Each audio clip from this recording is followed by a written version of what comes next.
I'm joined by Rick Nelson. He's director of the counterterrorism program at the Center for Strategic and International Studies. He served on the National Security Council. He was an inaugural member of the National Counterterrorism Center, and he's a former Navy pilot who has served in Afghanistan. So obviously knows this situation quite well.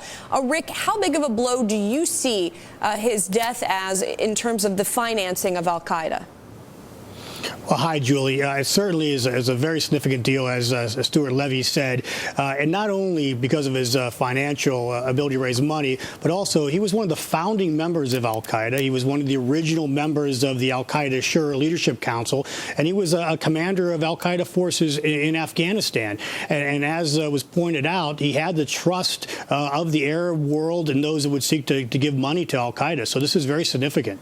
You know, do we have any idea of how much money Al-Qaeda has in its coffers, and do we have any sort of estimates as to how much this could cost the organization? Well, they're all estimates have been, all over the map. Some early on, after September 11th, they estimated that Al-Qaeda had around $30 million in operating funds. Clearly today, after 9 years of U.S. government and international community activities, that's much lower. In fact, what you saw was kind of a reversal of funds, where some organizations or affiliates of Al-Qaeda are actually sending money to the Al-Qaeda core group inside Pakistan. And again, that's where that trust factor is so important when we talk about Yazid here, is getting other individuals, not just the donors, but affiliate groups of Al-Qaeda to funnel money back to that primary organization. So what do you expect Al-Qaeda to do next in terms of, as Peter said, it's going to be difficult to find his replacement. So what approach do you expect them to take?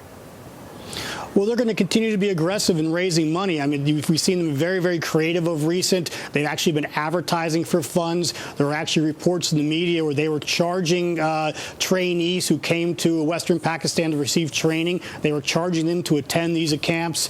They were actually soliciting funds through things such as cell phone solicitations and whatnot.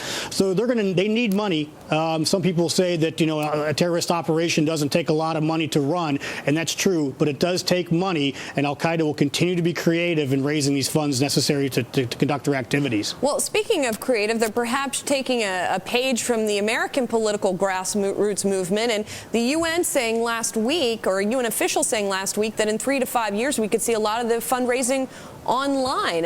Is it going to be tougher to crack down when that's happening more and more?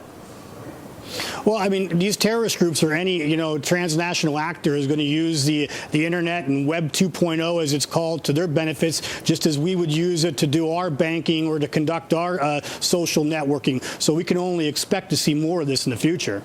And if it does happen more and more, does it then become harder to regulate?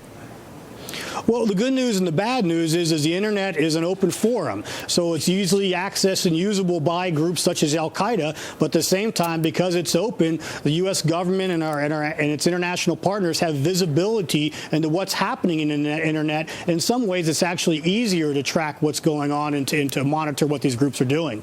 All right, Rick Nelson, director of the counterterrorism program at the Center for Strategic and International Studies. Rick, thanks a lot.